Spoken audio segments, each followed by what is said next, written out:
The video game industry moves fast, but we move faster. This is the Turbo Button Show with Darien and Jacob.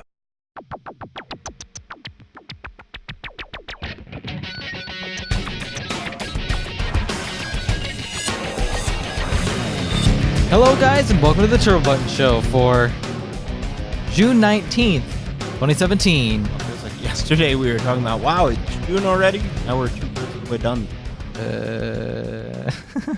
Don't even remind me. Life's going by too quick for me to like... Well, I mean, there was all that excitement with E3 and whatnot, you know, it kind of makes things fly past. This E3 was kind of boring, though. It was. I'd give it like a C. But we have some good post-E3 stuff, which, I mean... Weird? It's weird, it's kind of exciting, and it's reminding me of a weird time period during the 90s when we had too many consoles. So, a name that we have not heard. That's a name that I have not heard in a long time. Well, in relevancy. Mm-hmm. A company, you might have heard of them, called Atari. Is that how you pronounce it? Well, the only thing I know is that they have wood. Atari? It's Atari. Yeah. Atari. They've got wood. Thanks. We've known for quite a while that Atari was working on a new hardware project called the AtariBox? Yeah, well, they didn't really announce it until like this weekend. No, but they've done interviews for years saying they were working on this thing. Yeah, they were working on something, and most people were thinking it's just like another like throwback console. Yeah. And I mean, they released a trailer, which I wouldn't even consider a trailer. A teaser. Of basically just a couple shots of some vents and then some wood grain. And then the Atari logo like is on white, and then it flashes away.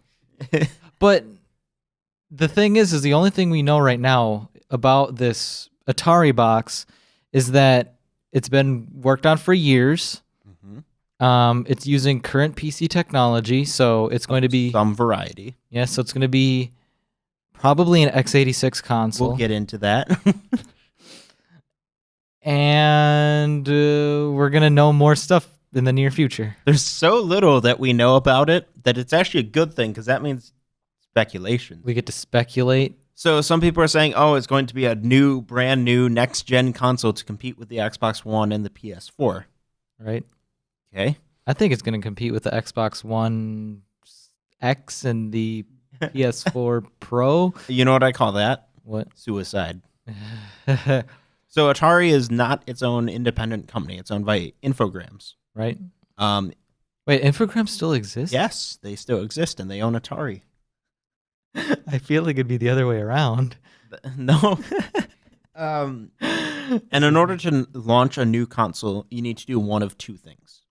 One, you need to have the bankroll to make it a success by getting into every store and taking losses up the butt at the start of the console's life to get enough people to have the console, or just to have more games come out on it, or you have a Wii U, or option number two is to find a niche. Or like I see the niche thing that kind of brings up the thing where they could make it like cheap, like in a way they could make it so that it's not quite as powerful as the Switch, so that it'd be cheaper to like get the parts, and it'd be like the Wii of this generation in a way. I'm just throwing things out here. There are a lot of things it could be. I mean, they're not even necessarily saying it's a new console. It could actually still just be a flashback console that happens to use modern components emulating old Atari stuff. Maybe. We have no idea, because they've literally said nothing. I mean, for all we know, what they could be saying with PC technology is a giant box with a little Raspberry Pi glued into the center of it. You know what I would think would be kind of funny is if they would make a console. Okay, think about this. You have a console that has like a regular like motherboard, but then they have some SoC made by Intel that's equivalent to like a 3-year-old i3 running on integrated graphics. That would be a thing that would exist. That would, and then give it like 4 gigs of RAM. And then the best it can play is like Grand Theft Auto 5 on minimum settings. So here's my question, though. I think if they're going to make this product a success, let's just assume for the rest of the discussion it's not just a flashback console. Right. Okay. I want to think it's an actual console because, it'd be cool to have one. There's a pretty good chance it is just a flashback thing again, but that's not fun. I'm really thinking it's going to be a current gen because they've been really hinting towards it being an actual console. So here's the thing. It's impossible for them, in my opinion, to compete against the PS4 and the Xbox One and the Switch. Especially with the fact that all of those have been out for a couple years now and already ingrained into culture, and they're selling their units already. I'm seeing kind of a parallel here, in my opinion, where Sony is like the powerhouse of Japan. Nintendo's another powerhouse, but they're the ones that are like not hardware-wise powerhouse. No, they're the Apple of Japan. And then we're gonna have Microsoft be the Microsoft of. I see where you're going, and all I have to say is no. Atari would be like the Nintendo of America, but no, thank you. So my point is, they have to go route 2, find a niche to gravitate towards. Right? What could be their exclusives? Hang on. I want to ask this first. What could be that niche? Pitfall. No. Not a game, man, but a niche use case. They could go, what about a micro console? Something really tiny. Or maybe this is one thing. They could re-release the Atari joystick from the 2600 and then make it so that you can play a modern game with it just because it'd be silly. That'd be funny. They did state that in the little press teaser that came out with the trailer that it would not just be a one-button joystick device. It'd be funny though if they did release a controller and then they had their own version of Virtual Console. But come on, what's the use case for this? We're assuming it's not a flashback console. Okay, what are some niches it could fill? If you were a marketer at Atari trying to find a specific subset of gamers who need a console, what would you go for? You could go for people who want a really tiny, affordable console. Make it look like an Atari 2600, and then you put all the games on cartridges the same size. So novelty. And it you'd have modern games. So Doom 2, when that decides to come out, you'd have Doom 2 on a giant cartridge. You got me very confused by saying Doom 2. Not the 90s, the modern Doom. They could go the RetroKin route of trying to take it on as an emulation station, right? Yeah. They could. You're crushing my dreams. I want this thing to be an actual thing, because I want a modern Pitfall. They could try and compete in the market of the Steam machine with this thing.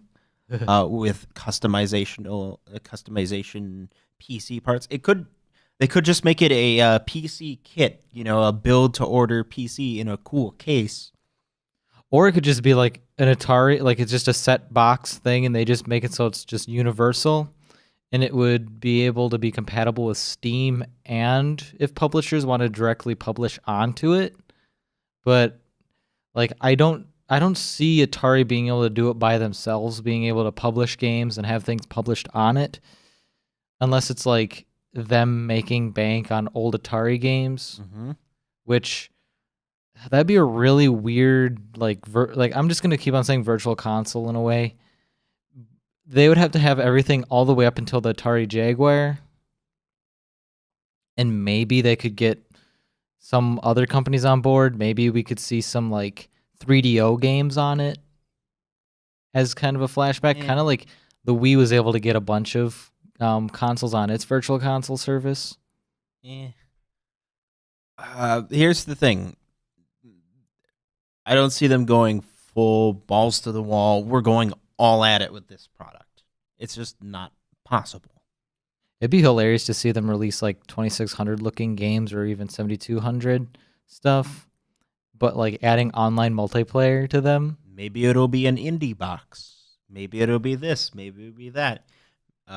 Maybe it'll start its life out as a big open-ended thing for anybody to develop for, and then the big developers will say, hey, maybe this is a good market to get into, and we could see it become the next let's say, Xbox in a way, because Microsoft jumped in and at a really awkward time when basically Nintendo and Sony were the only ones competing. Well, they filled the void of the Dreamcast.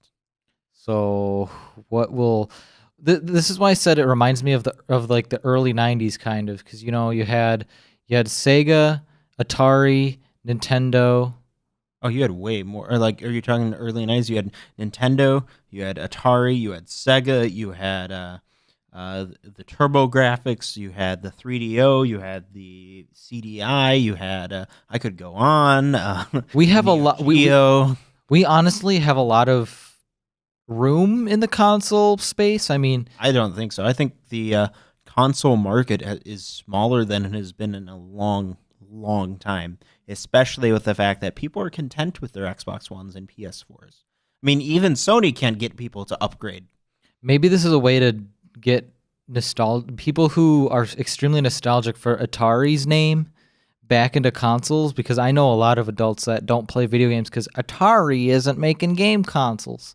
So maybe this is another thing that they're just trying to dish in on, getting people to buy their wood grain console. I would own it if it was wood grain. It is. It totally is going to be wood grain. I would definitely get it if it was legitimate wood grain. And let's just agree on one thing. What?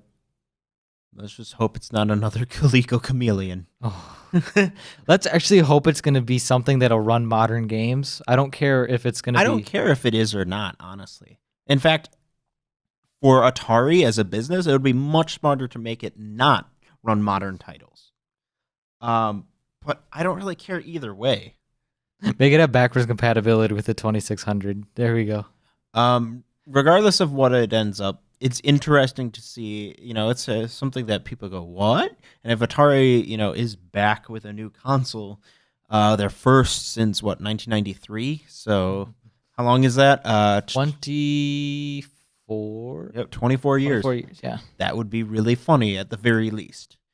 You guys should let us know in the comments below what you think of this, what you think the Atari box is going to actually end up going to be. Yeah, I'm anticipating it. Are you anticipating it? I'm anticipating news. I might not actually get it if it doesn't turn out to be more than just a little niche box. I just find it funny. Yeah, if it's actually going to be a current gen thing with its own exclusives like Pitfall.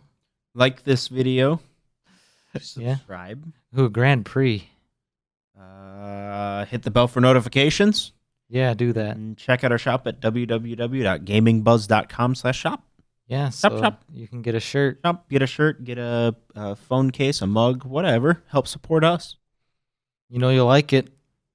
New episodes and other content can be found on TurboButtonShow.com. Be sure to follow us on Facebook, Twitter, and YouTube.